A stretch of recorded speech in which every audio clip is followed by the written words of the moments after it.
So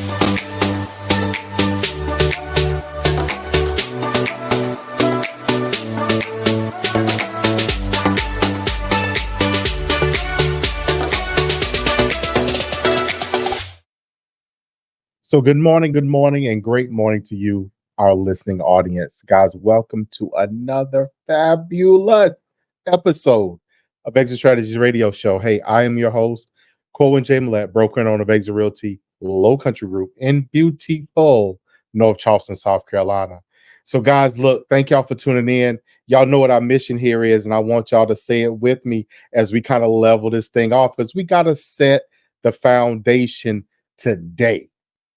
Our mission here is very simple. That is to empower our community through financial literacy and real estate education. Y'all get excited when we talk about real estate. So guys, for our listeners that listen to us from the coast of Charleston to inland to Monkey's Corner, for those who passing through, who catch us on the eye, for those who tune in and listen from around the globe to our podcast version of this content, guys, thank y'all from the bottom of my heart for tuning in. This is my baby. This is how I give back to our community, and I intend to keep giving as long as y'all keep receiving. So thank y'all so much for all of that. So look, today, guys, we got us some guests today. Now, they talk my language. Anytime somebody talking about real estate, I automatically perk up. My ears start to flap sometimes because I get all excited. And then when you couple that with some people and someone that is seasoned, that is out here not only talking the talk, but also walking the walk, guys, we're going to have an amazing show today. So I want you to go ahead right now and get your pen and paper, because you're going to need to catch some of this and write this notes. So look here, we have with us Emily Cortright and Adam Roberts. They are the co-founders of A&E Investments. I love it. They already got investment in there. Now, let me tell you what they do. Now, Adam, he's a coach and a mentor for multifamily. Again, talking my language. Education. He teaches this. He preaches it. Emily does a variety of wealth building classes. She teaches for, and we'll never call them a competitor because we're all in this industry together, over at Keller Williams. She teaches them how to invest. They taught my language. You guys, please welcome to the show, Emily Cortright and Adam Roberts. How you guys doing today? Doing great. We are so honored to be here, Corwyn. Yes, thank you. Thank you for having us. Well, you are more than welcome. If you could, high-level overview of who you are, A&E Investments, what got you here and in this space?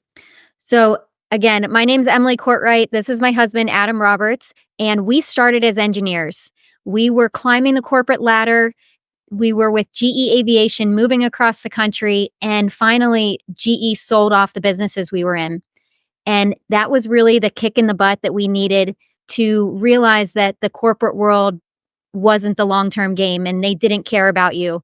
We just happened to have gone to a real estate investing seminar a few months prior, and we literally looked at each other and we said, this is it. Like, this is what's going to make a difference in our lives, in our financial freedom. We heard words that they didn't teach us in engineering school, like passive income, assets, financial freedom. And so we were hooked from that day. And I left my corporate job over 11 years ago to jump into real estate investing. We moved from California to Texas, and about 5 years into it, we did single family flips and rentals, and then we transitioned to multifamily, which allowed Adam to quit his job as well and join me full time. That is huge. So you guys started, so you just laid out really a foundation of how to build a successful real estate practice. So you guys now focus on, you said, more along the multifamily line. That's what allows you to make that transition, Adam, to quote unquote come from punching someone else's clock, so to speak, or keeping time for somebody else, and allows you to keep time for yourself. So why multifamily? What got you into that arena? What caused you to make that step over, if you will, from the onesie twosie, single family, single doors over into these clusters of doors? Tell us about it. The best thing about single family is you get real boots on the ground experience, right? Dealing with tenants, fixing troubled homes, but it can be tough to scale depending on what market you're in. And in Texas, around 2016 or so, single family home investing was all the rage. I mean, you'd go watch an episode of HGTV and then go buy a house the next day, and people were just flipping homes left and right. So for us, moving into multifamily, not only was it a step in the more business owner direction, it was more sophisticated. And now that we had the experience working the day-to-day issues, owning our own rentals and things like that, we're able to step into the business owner seat and start to lead the property management company around our strategies and our expectations. And it's easier to scale, right? More doors, investors, and a business that you can actually scale. So multifamily, you guys currently are running a portfolio over 200 million, I believe over $225 million in assets currently in that particular market. Do you guys focus solely in that market? Do you expand into others? What is that looking like? Yeah, it's predominantly Texas. So for the assets that we manage and control as general partners, it's here in Texas, but we have invested in a diverse set of regions as limited partners, silent investors: Florida, Georgia, Oklahoma, Texas, Arizona. So all landlord and business friendly locations. So let's reset this a little bit and let's go back and let's get that person, our listener, who may be trying to figure out how to, and then let's accelerate and talk about a little bit more how you continue to. So you guys traded, quote unquote, as you term it, the rat race to get into this. And you found out about an entire world that you didn't know existed because in your world, you didn't talk about that. And it's interesting that you guys are engineers because now instead of you building for others, you're building for yourself. I really love that. But let's talk about how you were able to make that transition from, quote unquote, the rat race into this freedom that you now have. I think one of the most important habits that we formed really early on in our relationship, even before we were married, was tracking our financials and understanding how much income we were bringing in, how much expenses, our balance sheet, which is your assets and your liabilities, because that has really been our roadmap to a lot of the big decisions that we made over the years. Like when the decision came for me to quit my job, and we had to go back to our financials and say, can we afford to do this? And then when the decision came for Adam to quit his job, we went back to our financials again and said, can we afford to do this? What would this look like for our income and our financials? And so that was one of the foundational habits that really helped us throughout the years make those decisions, because without knowing your numbers, you don't have the confidence in saying, oh, well, how is that going to look when we drop a W-2 wage? So keeping track of your finances obviously is very important. Sometimes people just take the wing and the prayer method. I'm a jump. Hopefully I got wings enough for this. Let's see how this thing here go. Sometimes we got little short wings and sometimes we find out we actually got them. But actually knowing by tracking and keeping up with, again, your balance sheet is important to have as an understanding in how to transition into this.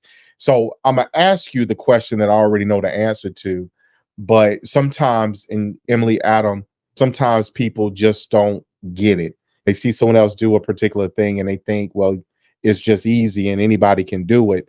But I want to touch on something that I know that you're going to bring out when I ask this question, which the question I'm going to ask is, was it hard?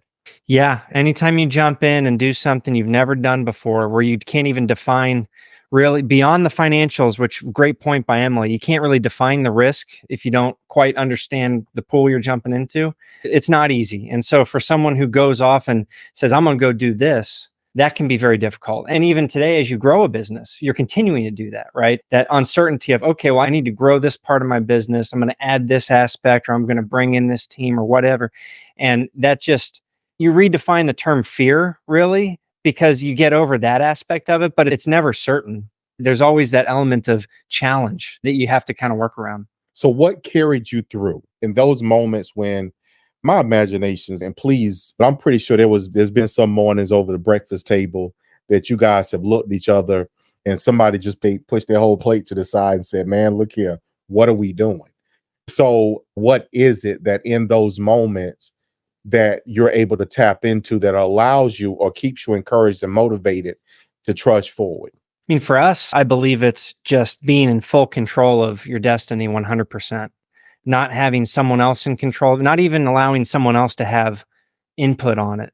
Because while we went through our little deal with GE and the layoffs and the divestiture of our corporate gigs, that was very early in our professional careers. So obviously there's plenty of years to make up lost ground there.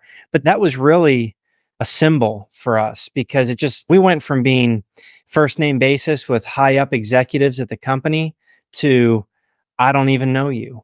And it's like, okay, well, I guess that's not going to take me to where I need to be and provide for my family and for generations to come. And it really, I think, impacted us. And I would say for me, it was all about what's the worst thing that could happen? If I failed on starting our real estate business, then I would just go get another corporate job. If we failed when we both quit our jobs on starting our multifamily ventures, then we just might have to move back in with mom and dad. Like that is the absolute worst case. And that just didn't sound that bad. And so I think our moms would actually be happy if we moved back in.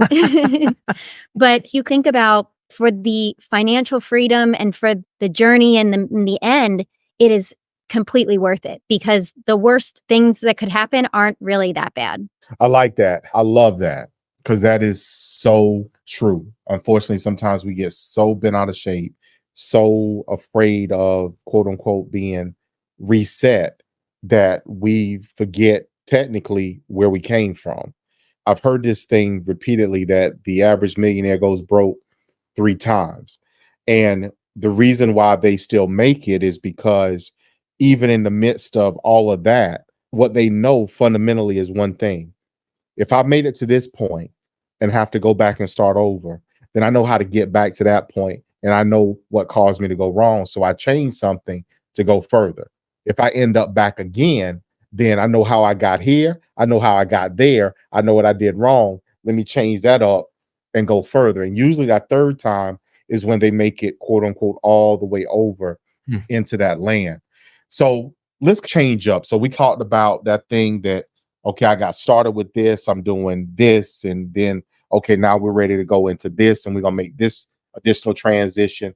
Now, I want you to define for our listening audience 2 terms, OPM, OPT. I want you to give that definition, and let's talk about how we can leverage that and when.